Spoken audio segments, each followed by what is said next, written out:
제3회 국가 거버넌스 전략 포럼 개최를 축하드립니다.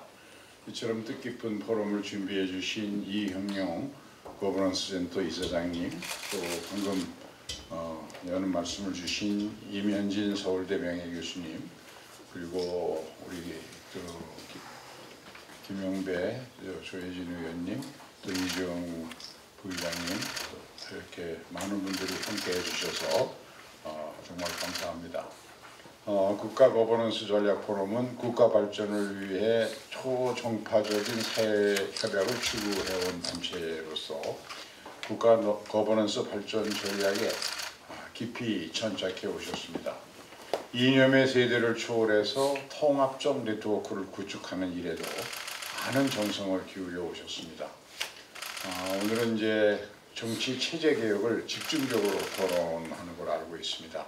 대한민국이 당면한 이 복합 위기를 극복하고 또 한 번 도약하기 위해서는 국가 운영의 틀부터 개혁해야 한다는 문제의식에 아주 전적으로 동의합니다. 이제 우리나라는 선진국의 문턱에 들어섰습니다.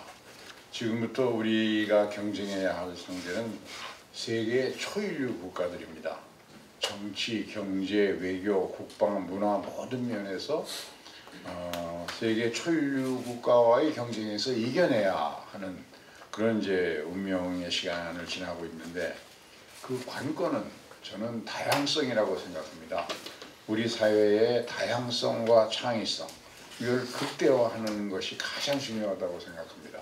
우리 모두가 공감하고 동의하는 것처럼 대한민국이 가지고 있는 가장 큰 자원은 그 뛰어난 인적 자원, 그거 하나뿐입니다. 그 인적 자원의 다양성을 어떻게 최대로 발휘하느냐가 우리가 이 선진국과의 경쟁에서 이겨낼 수 있느냐를 결정하는 가장 중요한 전략 요소라고 생각합니다. 이래서 이 사회 각계각층의 복잡 다단한 요구를 하나로 모아내는 새로운 차원의 국가 거버넌스, 이것을 구축해야만 이 다양성을 살려낼 수 있다고 저는 생각합니다.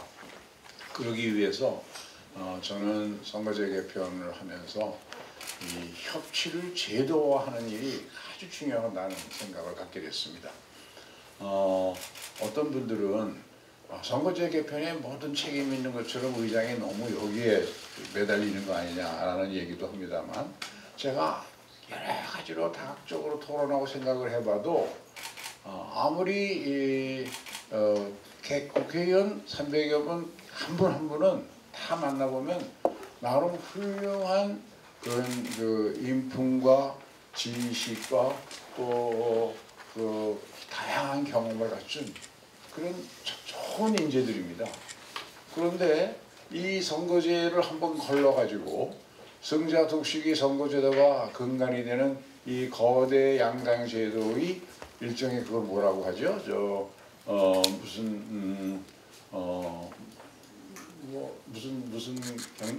경쟁 체제라 그러는데 있더라고 여기서. 적대적 공생. 뭐 다시 한번 적대적 공생. 적대적 공전 체제에 들어가게 되면 마치 남자들이 그 다 공감하시는데 멀쩡한 사람이 예비군 훈련 가면 전부 망나니가 되거든요. 그 비슷하게 정치판이 이상하게 망나니들 모임처럼 이렇게 잘못 흘러가고 있는 걸 우리가 체험을 통해서 너무 오랫동안 느껴왔기 때문에, 그래서 이 협치를 제도화하지 않으면 개개인의 뛰어난 그 다양성이나 이런 것들이 발휘될 수가 없다. 그래서 이 선거제 개편이 이것만 한다고 다 되는 건 아니지만, 이게 안 되고는 우리 정치가 제대로 된 협치 정치를 만들어낼 수는 없을 거다라는 생각을 갖고 지금 국회에서 다양한 노력을 했는데, 이 자리에 계신 두 분 의원들, 이주영 의장님이 큰 역할을 해주셔서 전원위원회를 20년 만에 열어서 100명의 국회의원이 나와서 한 사람 한 사람 진지한 반성과 또 각오를 밝히고, 그동안 우리나라 정치, 최근 특히 선거를 앞둔 1, 2년 정치는 어느 국회의원이든지 본회의장에서 발언하면 즉각 상대당에서 야유와 고성이 시작합니다. 왜 그럴까? 저는 의장으로서 뒤에 앉아서 참 국민 보기가 명구스러워서 잘 듣지 왜 나하고 다른 거지 그 사람이 틀린 게 아닌데 왜 그럴까? 그러는데 이유가 있습니다. 국민의사의 절반 정도가 사표로 처리되거든요. 11회부터 21대까지 사표 비율을 평균을 내보니까 49.98%입니다. 그러니까 유권자가 투표한 것에 반은 죽어버리고 나머지 반만 국회 구성에 반영되니까 각 당의 지도부 입장에서는 국민 전체를 만족시키는 정치를 하는 게 아니라 한 표만 이기면 되니까 자기 지지 세력을 만족시키는 정치를 자기 지지 세력을 결집시키는 목적 위주로 정치를 할 수밖에 없고, 왜냐하면 우리는 또 선거가 자주 있어서 거의 매년 선거를 해야 되니까. 그러면 어떻게 되냐 하면 매일 아침에 하는 각 정당의 그 정당 회의나 국회에 기회가 있을 때마다 본회의나 이것을 지지 세력을 결집하는 선전장으로 쓰고 있습니다. 제가 국회의장으로 뒤에 있으면서 곰곰이 따져보니까 이게 선전장으로 쓰고 있는 거거든요. 그러니까 서로 어느 의원이 발언 시작하면 동시에 고성과 야유가 쏟아지기 시작을 해요. 그게 이제 의장이 괴로운 것이, 의장은 발언하는 사람 말을 잘 들어야 되는데 우리 마이크 시스템이 발언하는 사람의 육성은 제 귀에 들리는데 마이크는 앞으로 나가게 돼 있지 뒤로 안 오게 돼 있더라고요. 그래가지고 의석에서 사람들이 떠들면 이 사람이 무슨 소리 했는지 의장이 들을 수가 없습니다. 이주영 의장님은 똑같이 느끼셨을 텐데.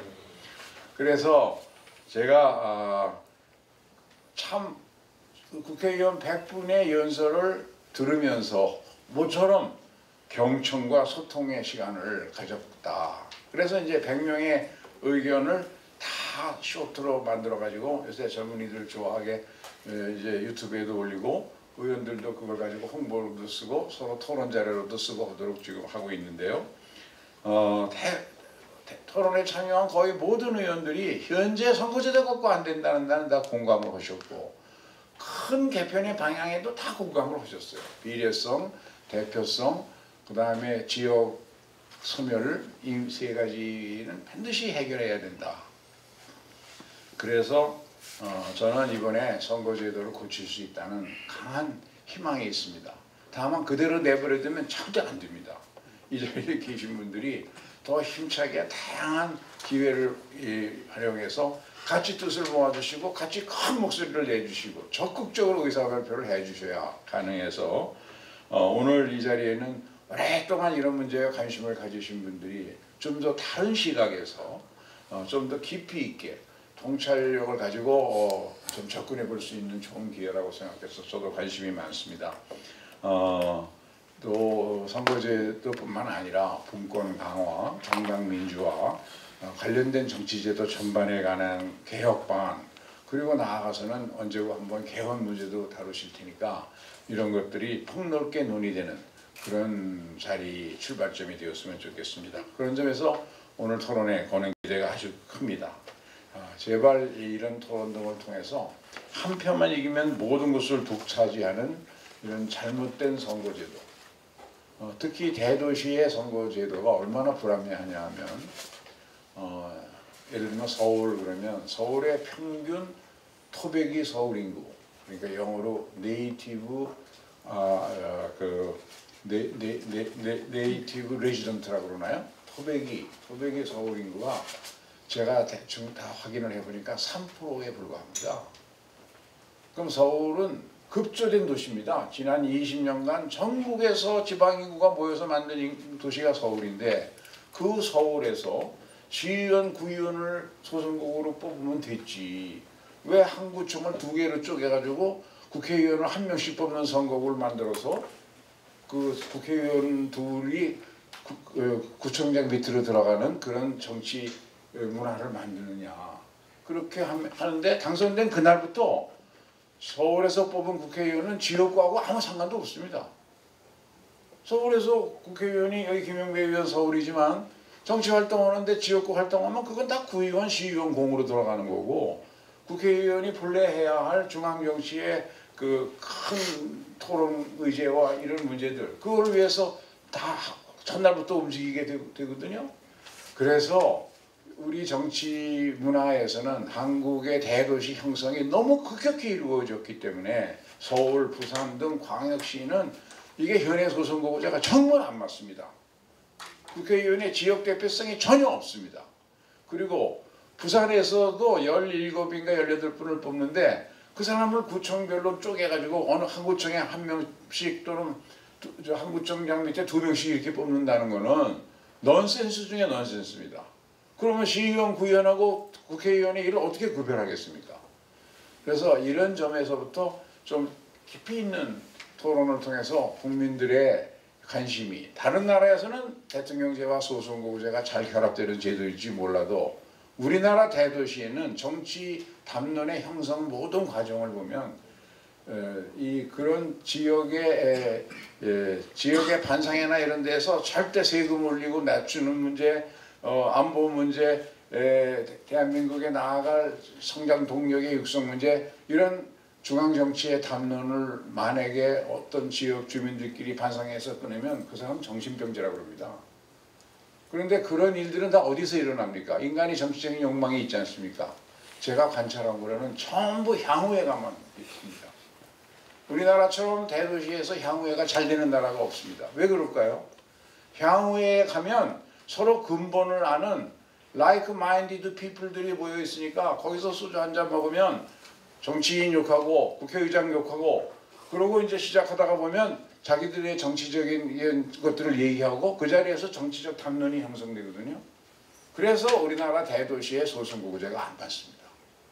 그런 점도 좀 함께 개념해서 좋은 대안을 만드는 일에 여론을 만들고 핵심적인 그런 거를 통찰력을 가지고 좀 만들어 주시면 고맙겠습니다. 감사합니다.